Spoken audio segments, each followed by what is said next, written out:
呢度係位於英國嘅倫敦大學。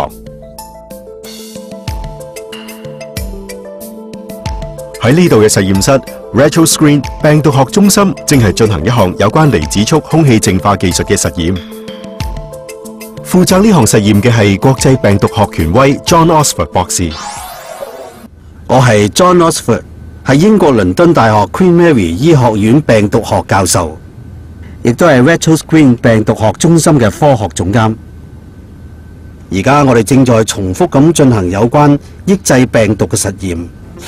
配合呢個實驗，我哋應用高濃度嘅離子產生器，能夠釋放每立方厘米5萬粒離子。我哋希望透過實驗證實離子束能更有效地抑制病毒。實驗係喺一個體積1立方米嘅箱裏面進行。首先，將病毒由箱嘅頂部注入，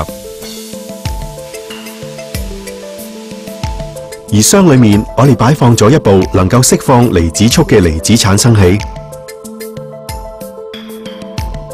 透過漏斗形嘅裝置，我哋定時將箱裏面嘅懸浮病毒收集到溶液樣本裏面。右面呢個係受過離子束影響嘅病毒溶液樣本，左邊呢個係冇受過離子束影響嘅病毒溶液樣本。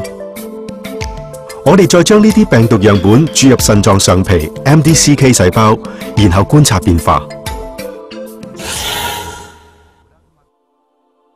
離子束能夠抑制同埋清除病毒嘅原理其實好簡單。離子產生器從空氣中嘅水分製造正負離子，同自然環境嘅正負離子一樣，當離子束被水分子包圍嘅時候，會處於非常穩定嘅狀態。故此，即使係家居嘅環境，亦可存在高密度嘅離子束。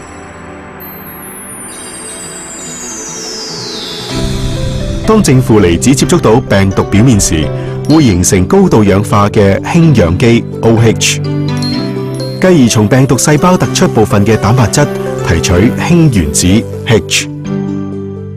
氫氧基令到氧化物裡面嘅氫原子全面消失。病毒細胞嘅蛋白質因為失去咗氫原子，已經變得唔活躍，而氫氧基亦轉化為水分回歸空氣中。呢個過程喺非常短嘅時間完成，抑制病毒。喺病毒注入腎臟上皮細胞嘅3日後，我哋利用顯微鏡觀察個中變化。冇受過離子束影響嘅細胞慢慢變質，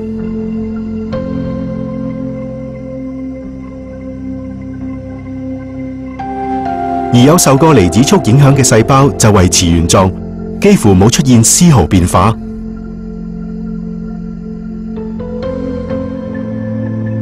由此證明，離子束有效咁抑制病毒。呢類實驗會反覆進行，以證實離子束抑制病毒嘅效力。結果證明喺1立方米嘅箱裏面，高密度離子束可以抑制 99.9% 嘅病毒。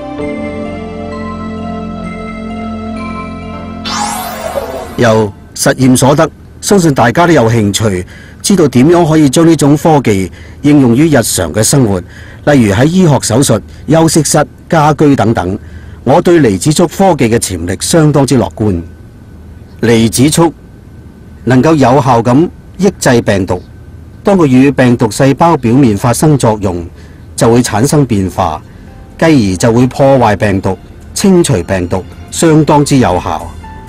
總括嚟講，我認為離子束空氣淨化科技有助改善我哋嘅生活環境，令我哋住得更加放心。而家我哋唔單止可以有效咁對付已知嘅病毒，仲可以對抗將來有機會出現嘅病毒。離子束空氣淨化科技嘅發展已經一日千里。離子束空氣淨化科技係星寶有益健康及環境科技傑作。